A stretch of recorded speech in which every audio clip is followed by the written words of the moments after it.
محترم ناظرین، آج کا ہمارا موضوع کہ یہ دنیا کب ختم ہوگی، اس دنیا کی عمر کتنی ہے، اور اگر میں آپ دوستوں سے کہوں کہ اس دنیا میں انسان خود قیامت برپا کرنے کی سب سے بڑی وجہ ہوگا تو شاید آپ میری بات سے متفق نہ ہوں۔ اس لیے یہ ویڈیو آخر تک دیکھیے اور جانیے کہ کیسے انسان اس دنیا میں تباہی برپا کرے گا۔ حالیہ AI یعنی آرٹیفیشل انٹیلیجنس کیسے انسان کی زندگی کو تباہ اور برباد کر دے گا۔ موجودہ دور میں انسان AI کی مدد سے اپنی زندگی کو آسان بنانے کی مسلسل کوشش کر رہا ہے اور خوش ہے کہ AI کی مدد سے اس کی مشکلات کم ہو رہی ہیں، لیکن مستقبل میں یہ AI آرٹیفیشل انٹیلیجنس کیسے دنیا میں تباہی برپا کر دے گا، آئیے ویڈیو میں ملاحظہ کرتے ہیں۔ محترم ناظرین، سائنسدانوں کے مطابق ہماری زمین، ہماری کائنات کی عمر 187 ارب سال ہے۔ کیا واقعی دنیا 200 سال بعد ختم ہو جائے گی؟ برسہ برس یہ بحث چلی آ رہی ہے کہ یہ زمین اور پوری کائنات کب ختم ہوگی اور اس کی عمر کتنی ہے۔ اسلام سمیت تمام مذاہب میں قیامت اور دنیا سمیت پوری کائنات کے ختم ہونے کا تصور ہے، اگرچہ اسلام کے سوا کسی مذہب میں اس کا جامع اور حقیقی تصور نہیں۔ سرکار دو عالم صلی اللہ علیہ وآلہ وسلم قیامت کی بہت سی نشانیاں بیان فرما چکے ہیں اور قرآن میں قیامت کا بار بار ذکر کیا گیا ہے۔ سائنسدان بھی برسوں سے اسی موضوع پر کام کر رہے ہیں کہ ہماری زمین سمیت کائنات کب ختم ہوگی۔ اس حوالے سے مختلف دعوے بھی سامنے آتے رہتے ہیں اور سائنسدان اپنی ریسرچ کے حوالے سے مستقبل کی پیشن گوئیاں بھی کرتے رہتے ہیں۔ ان میں مغربی دنیا کا ایک بہت بڑا سائنسدان اسٹیفن ولیم ہاکنگ بھی تھا۔ اس کا 2018 میں انتقال ہو گیا۔ تھیوریٹیکل فزکس اور علم کائنات کا بہت بڑا نام سمجھا جاتا ہے۔ وہ اپنی وفات کے بعد کیمبرج یونیورسٹی کے تھیوریٹیکل کاسمولوجی مرکز کے ریسرچ ڈائریکٹر تھے۔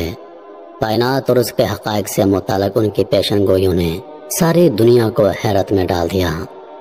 اسٹیفن ہاکنگ 21 سال کی عمر میں ایک حادثے کے بعد ایک موذی مرض نیورون موٹر نیورون کا شکار ہو گئے، جس نے رفتہ رفتہ انہیں جسمانی طور پر معذور کر دیا، حتیٰ کہ وہ بولنے کی صلاحیت تک سے محروم ہو گئے۔ چنانچہ وہ مصنوعی آواز پیدا کرنے والے آلے کی مدد سے بولتے تھے۔ انہوں نے آدھی صدی تک اس بیماری سے جنگ لڑی اور معذوری کے باوجود اپنی باقی زندگی کائنات سے متعلق پوشیدہ حقائق کو جاننے میں صرف کر دی۔ ان کی زندگی کی داستان ایک الگ موضوع ہے۔ اپنے انتقال سے پہلے ہاکنگ نے پیشن گوئی کی کہ دنیا 200 سال بعد ختم ہو جائے گی۔ انہوں نے بتایا کہ دنیا کیسے ختم ہو رہی ہے اور اس کی وجوہات کیا ہیں۔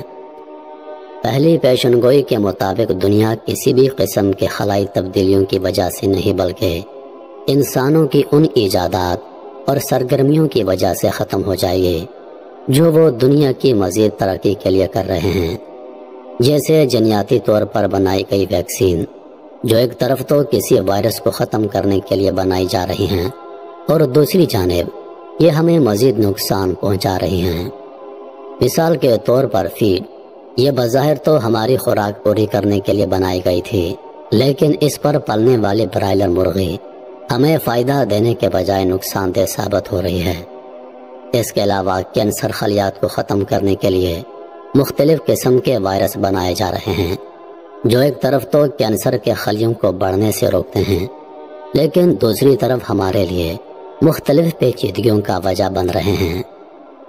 اسی طرح جینیٹیکلی موڈیفائڈ آرگنزم، یہ جنیاتی طور پر بنائے گئے جانور اور انسان یعنی ٹرانس ہیومن نہ صرف موجودہ بلکہ آنے والے وقت میں مزید تباہی کا سبب بنیں گے۔ اپنی پیشن گوئی میں ہاکنگ نے دنیا کی تباہی کی دوسری بڑی وجہ ٹیکنالوجی کی بڑھتی ہوئی ترقی اور اس پر انحصار کو قرار دیا۔ جہاں اس نے ایک طرف ہماری زندگی کو آسان بنایا ہے، وہی مستقبل کے لیے بہت سے خطرات بھی پیدا کر دیے ہیں۔ ان کا موقف تھا کہ ٹیکنالوجی کی ترقی کو اب بریک لگانا چاہیے، کیونکہ ٹیکنالوجی کی مزید ترقی تمام انسانوں کے لیے فاحش غلطی ہوگی۔ انسان چونکہ مصنوعی ذہانت اور ایسے روبوٹ بنانے کے تجربوں میں مصروف ہے جو خود انسان کا نعم البدل بن سکیں، لیکن یہ مصنوعی ذہانت اسے کسی کھائی کی طرف لے جا رہی ہے اور کن خطرات سے ہمکنار کرنے والی ہے اس سے وہ یکسر ناواقف ہے۔ چونکہ اسٹیفن ہاکنگ خود مصنوعی ذہانت کے محتاج تھے، اس لیے اس کے خلاف تھے۔ ان کے مطابق ہماری دنیا کی سب سے خراب ایجاد مصنوعی ذہانت ہے، جس کے نتیجے میں بننے والے روبوٹس انسانوں کی ضرورت ختم کر دیں گے اور ان کے لیے آسانی کے بجائے بہت بڑا خطرہ ثابت ہوں گے۔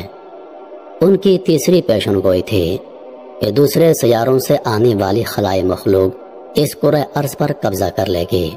وہ اسی مقصد کے تحت ہماری زمین کے چکر لگاتے رہتے ہیں۔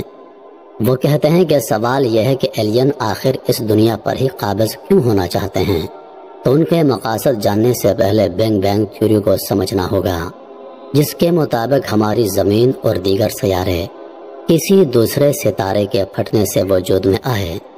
اسٹیفن کے مطابق ہماری زمین ان 10 بڑے سیاروں میں سے ہے جو بگ بینگ کے نتیجے میں وجود میں آئے، اور ان میں سے کسی نہ کسی سیارے پر جاندار آباد ہیں۔ اگرچہ ہاکنگ کے دعوے میں حقیقت کی کوئی رمق نہیں، لیکن خلائی مخلوق کا وجود ابھی تک حقیقی معنوں میں ثابت نہیں ہوا۔ لیکن مستقبل قریب میں اس نظریے میں کہاں تک سچائی نظر آئے گی کچھ کہا نہیں جا سکتا۔ چوتھی پیشن گوئی، ایک اور حیرت انگیز تھیوری جو اس نے اپنی موت سے چند ہفتے قبل پیش کی تھی، اس کے مطابق سورج سمیت تمام ستارے اپنی اپنی انرجی کھو رہے ہیں، اس لیے یہ دنیا جلد ہی اندھیروں کی طرف جانے والی ہے، اور جب ستاروں کا نظام اپنا مقام چھوڑے گا اس وقت کائنات کی تباہی یقینی ہو جائے گی۔ وہ اپنی 5ویں پیشن گوئی میں ایٹمی ہتھیاروں کو دنیا کی تباہی کا ایک بڑا سبب قرار دیتے ہیں، کیونکہ ان میں مسلسل اضافہ ہو رہا ہے۔ لوگوں کی جارحیت پسند اور غیر معقول رویے کی وجہ سے ان کے بڑے پیمانے پر تباہی مزید یقینی ہو گئی ہے۔ اپنی 6ٹھی پیشن گوئی میں وہ کہتے ہیں کہ سب سے اہم اور کئی برسوں سے زیر بحث مسئلہ جو آنے والے وقتوں میں دنیا کو انتہائی خطرناک مسائل سے دوچار کرنے والا ہے وہ گلوبل وارمنگ ہے۔ موجودہ دور میں جس تیزی کے ساتھ درجہ حرارت میں اضافہ ہو رہا ہے اور سردیوں کا دورانیہ کم ہو کر گرمیوں کو بڑھا رہا ہے، جس تیزی سے آبادی بڑھ رہی ہے اور آلودگی میں بڑھتا ہوا اضافہ گلوبل وارمنگ کا بڑا سبب بھی ہے۔ اگلے 200 سال میں اس کی وجہ سے اس کائنات کو جن خطرات کا سامنا ہونے والا ہے اس سے شاید ہی آج کا انسان واقف ہو۔ ہاکنگ کی 7ویں اور آخری پیشن گوئی کے مطابق شاید وہ وقت دور نہیں جب انسان یہ دنیا چھوڑ کر کسی اور سیارے پر رہائش اختیار کرنا شروع کر دے، کیونکہ ریسرچ کے مطابق ان تمام وجوہات کی بنا پر ممکن ہے کہ اگلے 200 سال بعد یہ دنیا کسی آتش فشاں کی طرح پھٹ پڑے اور اس پر کسی ذی-روح انسان کا نشان تک باقی نہ رہے۔